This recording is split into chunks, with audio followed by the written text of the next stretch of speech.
Students, hope you will be fine. The topic for today's discussion is dynamic memory allocation in C. Students, जो हमारा concept है dynamic memory allocation का, उसकी help से हम run time पे memory को इंक्रीज़ कर सकते हैं, मेमोरी को डिक्रीज़ कर सकते हैं। स्टूडेंट्स, जो हमारी सी लैंग्वेज है इसमें हमारे पास में स्टैटिक एलोकेशन दिया हुआ है। C is a static allocable language, means C में जो भी आप एलोकेशन करते हैं मेमोरी का, वो आपका कंपाइलेशन टाइम पर होता है। फॉर एग्ज़ाम्पल, हमने कोई फंक्शन डिक्लेयर किया, उसमें हमने कोई वेरिएबल लिखा इंटीजर ए टाइप का, तो जब हम इस फंक्शन को कंपाइल करेंगे तो ए वेरिएबल के लिए मेमोरी दे दी जाएगी। आपको ये भी बताया गया है कि जब भी हम फंक्शन को कंपाइल करते हैं तो फंक्शन को भी एक स्पेस दिया जाता है जिसको कि हम फंक्शन एड्रेस कहते हैं, और उस फंक्शन एड्रेस को हम फंक्शन पॉइंटर में सेव करा सकते हैं। स्टूडेंट्स, सी में अगर आप रन टाइम पर मेमोरी को एलोकेट करना चाहते हैं, रन टाइम पे मेमोरी दी जाए प्रोग्राम्स के वेरिएबल्स को या फंक्शंस को, तो आप वहाँ पर डायनामिक मेमोरी एलोकेशन परफॉर्म करेंगे। और डायनामिक मेमोरी एलोकेशन को अचीव करने के लिए आपके पास में 4 फंक्शंस दिए हुए हैं। एक हमारे पास में मैलक फंक्शन होता है, एक कैलक फंक्शन होता है, एक रीएलक फंक्शन होता है, और एक हमारे पास में फ्री पॉइंटर होता है। तो स्टूडेंट, सबसे तो पहले आपको ये समझना है कि एलोकेशन कितने टाइप का होता है। एलोकेशन का मतलब होता है मेमोरी स्पेस प्रोवाइड करना। ये 2 तरीके का होता है, एक स्टैटिक एलोकेशन होता है, दूसरा डायनामिक एलोकेशन होता है। स्टैटिक एलोकेशन कंपाइलेशन टाइम पर होता है, डायनामिक एलोकेशन रन टाइम पर होता है। कहीं कहीं पर हम स्टैटिक एलोकेशन को अर्ली बाइंडिंग भी बोलते हैं और डायनेमिक एलोकेशन को हम लेट बाइंडिंग भी बोलते हैं। स्टूडेंट्स, मैलक फंक्शन और कैलक फंक्शन, रीएलक फंक्शन, फ्री फंक्शन, ये आपके सी लैंग्वेज में 4 ऐसे फंक्शंस दिए हुए हैं जिसकी हेल्प से आप डायनेमिक मेमोरी एलोकेशन को अचीव कर सकते हो। मैलक फंक्शन की हेल्प से हम single byte of memory allocate कर सकते हैं। कैलक फंक्शन में हम मल्टीपल ब्लॉक्स को एलोकेट कर सकते हैं। रीएलक फंक्शन की हेल्प से जो भी आपने मेमोरी एलोकेट की है मैलक फंक्शन की हेल्प से, कैलक फंक्शन की हेल्प से, उसमें आप कुछ चेंजिंग लेके आ सकते हो। और लास्ट हमारे पास में क्या होता है, फ्री पॉइंटर होता है। देखिए, फ्री बेसिकली क्या है, सी लैंग्वेज जो है वो आपकी ऑटोमेटिक गार्बेज कलेक्टर लैंग्वेज नहीं है। मींस जो भी मेमोरी ऑक्यूपाइड होगी उस मेमोरी को आपको फ्री करना होगा। यहाँ पे ऑटोमेटिक गार्बेज कलेक्शन नहीं होता है। आपको ये पता है कि जब आप प्रोग्राम को रन कराते हैं तो वेरिएबल्स क्रिएट होते हैं। वो वेरिएबल्स जैसे ही program out of the memory जाता है वो डिस्ट्रॉय हो जाते हैं। बट वहाँ पर फिर भी देखिए, यहाँ पे डिस्ट्रॉइंग का मतलब ये नहीं है कि ऑब्जेक्ट वहाँ से डिस्ट्रॉय हो गया। एक्चुअल में क्या है, जो ब्लॉक आपका एलोकेट हो गया वो एलोकेबल ही रहता है, बस वहाँ से क्या होता है, एक डिलीशन परफॉर्म कर दिया जाता है। तो ये जो हमारे गार्बेज कलेक्टेड ब्लॉक्स होते हैं, इनको कॉम्पैक्शन की हेल्प से, मेमोरी मैनेजमेंट स्कीम की हेल्प से रिमूव किया जाता है। नाउ स्टूडेंट्स, अब हम डिफरेंसेस देखते हैं कि स्टैटिक मेमोरी एलोकेशन में और डायनेमिक मेमोरी एलोकेशन में क्या डिफरेंस होता है। Static memory allocation, memory is allocated at compilation time. Static allocation जो होता है वो आपका कंपाइलेशन टाइम पर होता है। डायनेमिक एलोकेशन जो होता है वो आपका रन टाइम पर होता है।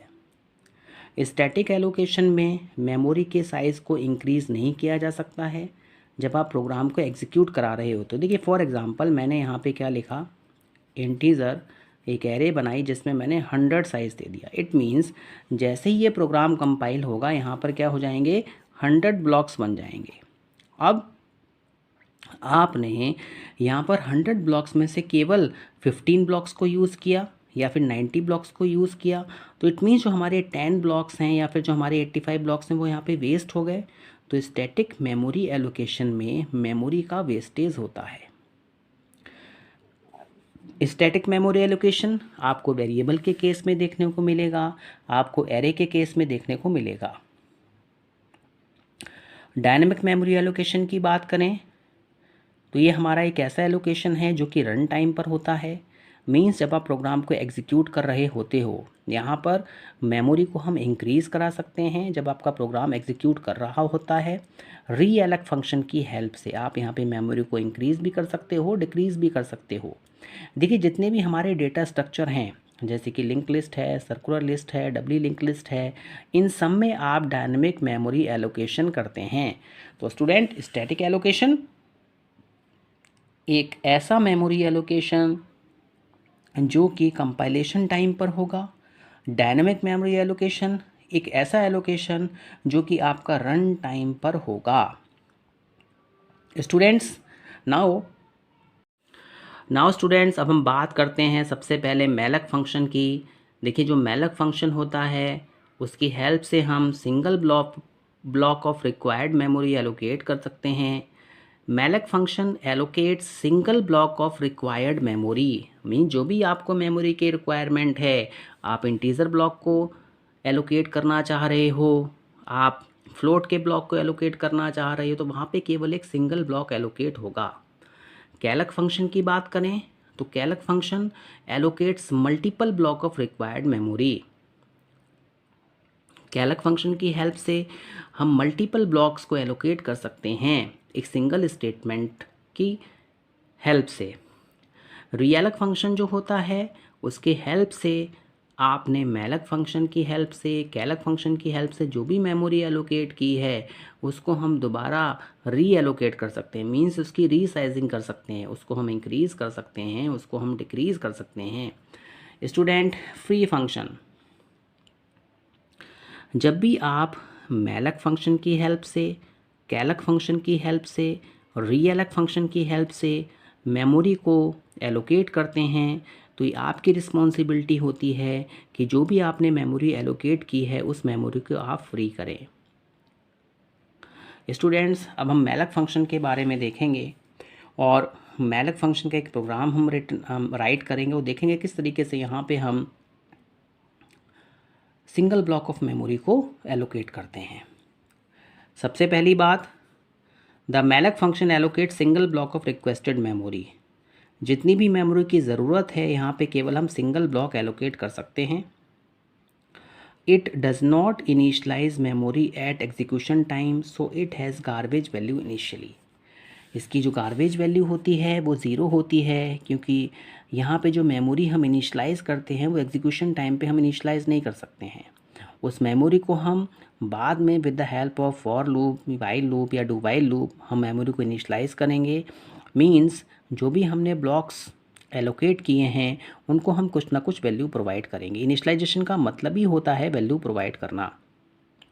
स्टूडेंट्स, अगर मेमोरी सफिशिएंट नहीं है तो जो हमारा मैलक फंक्शन है वो आपको नल रिटर्न करके देता है, नल वैल्यू को रिटर्न करके देता है। इस फंक्शन के अगर मैं सिंटेक्स को देखूं, अगर आप मैलक फंक्शन को यूज़ करना चाहते हैं तो आपको सबसे पहले पॉइंटर क्रिएट करना होगा। ये हमने कास्टिंग की है। देखिए कास्टिंग क्यों की है कि जो आपका मैलक फंक्शन है वो मेमोरी को एलोकेट करेगा और ये जो होता है वॉइड टाइप का होता है। तो इट मीन्स पहले आप सपोज़ यहाँ पे इंटीजर ब्लॉक्स एलोकेट करना चाह रहे हैं तो मुझे इंटीजर ब्लॉक्स रिटर्न होके आने चाहिए मेरे पास में, बट यहाँ पे वॉइड रिटर्न होके आ रहा है। तो इट मीन्स पहले हम इसकी टाइप कास्टिंग करते हैं। नाउ स्टूडेंट्स, अब यहाँ पे आप देखिए सबसे पहले हमने क्या किया, standard input output header file है उसको अपने प्रोग्राम में इंक्लूड किया। इसके बाद में हमारे पास में एक लाइब्रेरी फ़ाइल है उसको हमने अपने प्रोग्राम में इंक्लूड किया। नाउ हमने यहाँ पे मेन फंक्शन क्रिएट किया। मेन फंक्शन में हम यहाँ पर वेरिएबल्स क्रिएट कर रहे हैं। सबसे पहले हमने एक n नेम का वेरिएबल लिया, i नेम का वेरिएबल लूप के लिए, ये नंबर ऑफ़ एलिमेंट्स के लिए। ये हमने पॉइंटर क्रिएट किया जिसमें कि हम मैलक फंक्शंस की हेल्प से मेमोरी एलोकेट करेंगे। एक सम नेम का वेरिएबल लिया जिसमें कि हम जो भी हम ब्लॉक्स बना रहे हैं उन सब में हम नंबर का सम परफॉर्म करना चाहते हैं। Students, enter number of elements हमने स्टेटमेंट दी। फिर यहाँ पे जितने भी ब्लॉक्स, जितने भी नंबर आप यहाँ पे एंटर करना चाहते हैं कितने नंबर आपको चाहिए, जैसे कि मुझे 4 नंबर्स एंटर करने हैं, 5 नंबर्स एंटर करने हैं, इतने एलिमेंट्स चाहिए, वो वैल्यू आप यहाँ पे सेव कर देंगे। अब देखिए यहाँ पर हम